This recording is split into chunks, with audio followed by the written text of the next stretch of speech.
அன்பான வணக்கங்கள். நான் உங்கள் அற்புதம் ஜோதிராம் சந்தோஷ். நம்ம சேனலில் ஒரு புதிய முயற்சியாக ஜோதிடம் சம்பந்தப்பட்ட வீடியோக்கள் அப்லோடு செய்யப்பட்டுள்ளது. முதலாக மேஷம் முதல் விருச்சிகராசிக்கு உண்டான ஜூலை மாத பலன்கள் அப்லோடு செய்யப்பட்டுள்ளது. இன்னும் நான் பார்க்கக்கூடியது தனுசு ராசிக்கு உண்டான ஜூலை மாத பலன்கள். முதலாக ராசிநாதன் ஆன குரு பகவானானவர் 6ஆம் வீடான ரிஷப வீட்டில் போய் அமர்ந்துள்ளார்.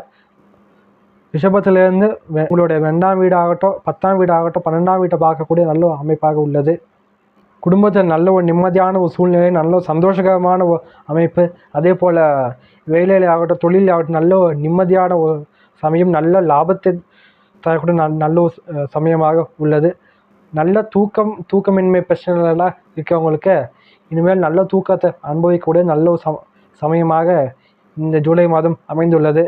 நீங்கள் செய்யக்கூடிய புதிய முயற்சிகளில் சில பல தடைகள் அமையக்கூடிய சமயமாக இது உள்ளது. ஏன்னா 3ஆம் வீட்டில் அமைந்துள்ள சனி பகவானானது உங்களோட புதிய முயற்சிகள் எல்லாமே சற்று தடை செய்யக்கூடிய அமைப்பாக தான் உள்ளது.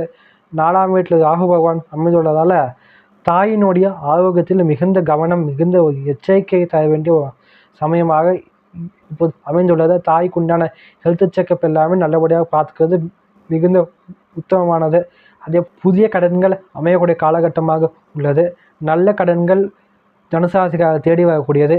நம்ம இப்போது பசங்களுக்கு கல்யாணம் செய்கிறதாகட்டும், படிப்புக்குண்டான கடன் ஆகட்டும், இதெல்லாமே. அதே போல் 8ஆம் வீட்டில் சூரியன் சுக்கிரன் புதன் 3 கிரக சேர்க்கை, 6 சுபத்துவம் 12 சுபத்துவம் 8ஆம் வீடு சுபத்துவமான இந்த சமயத்தில் நல்ல ஒரு வெளிநாட்டு வாய்ப்புகளாகட்டும், வெளி மாநில வாய்ப்பாகட்டும் எல்லாமே தேடி வர நல்ல ஒரு சமயமாக அமைந்துள்ளது. 9, 10க்குண்டான அதிபதிகள் சேர்ந்து இருப்பதால் நல்ல தனவரவும் உண்டு.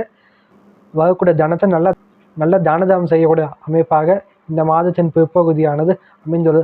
ஆடி மாதம் முழுக்கவே தனுசு ராசிக்காரர்கள் பல கோயில் ஸ்தலங்களுக்காகட்டும் நல்ல டொனேஷன்ஸ் பண்ணி கொடுக்கக்கூடியது. அதே போல் ஏழைப்பட்டவங்க நல்ல டொனேஷன் பண்ணக்கூடிய அமைப்பாகவே இந்த மாதம் உள்ளது. பல பூஜைகளுக்கு உங்களோட காணிக்கை பயன்படுத்தக்கூடிய ஒரு நல்ல ஒரு மாதமாக இந்த ஜூலை மாதத்தின் பிற்பகுதியான ஆடி மாதம் அமைந்துள்ளது. வியாபாரம் செய்யக்கூடிய அனைத்து தனுசு ராசிக்காரர்களுக்குமே இந்த மாதம் நல்ல ஸ்லோ அண்ட் ஸ்டடியாக போகக்கூடிய ஒரு மாதமாக அமைந்துள்ளது. அதிக லாபமும் இல்லாமல் நஷ்டமும் ஆகாமல் நிதானமாக செல்லக்கூடிய அமைப்பாக தனுசு ராசிக்காக அமைந்துள்ளது. படிக்கக்கூடிய மாணவர்களுக்கு படிப்பு மேலே இன்னும் சற்று எச்சரிக்கை தேவை. ஏன்னா படிப்பு சற்று ஒரு தடைப்பட்டு நடக்கணுன்ற அமைப்பாக உள்ளது. அதனால் நீங்கள் எக்ஸ்ட்ரா எஃபர்ட்டாக போட்டு படிக்கிறது தனுசு ராசி மாணவர்களுக்கு மிகுந்த நல்ல அமைப்பு. புதுசாக பிஸ்னஸ் ஸ்டார்ட் பண்ண அனைவருமே உங்களோட பர்சனல் ஜாதகத்தை நல்ல ஜோதிடர்கிட்ட காட்டி அவங்களோட அட்வைஸில் பண்ணுறது மிகுந்த ஒரு நல்ல அமைப்பாக அமைந்துள்ளது. இந்த மாதத்தினுடைய சந்திராஷ்டம நாட்களாக ஜூலை மாதம் 7, 8, 9 9ஆம் தேதி காதால் 8 மணி அளவில் முடிவடைகிறது. இந்த நாட்களில் எந்த விதமான புதிய முயற்சிகளை செய்யாமல் இருப்பது மிகவும் நல்லது. இந்த ஜூலை மாதமானது தனுசு ராசிக்காரர்களுக்கு 180% நல்ல பலன்களை அமையக்கூடியது. மேலும் பல ஜோதிட சம்மந்தப்பட்ட வீடியோக்களுக்கு நம்ம சேனல் சப்ஸ்கிரைப் பண்ணிக்கோங்க, லைக் பண்ணிக்கோங்க, ஷேர் பண்ணிக்கோங்க.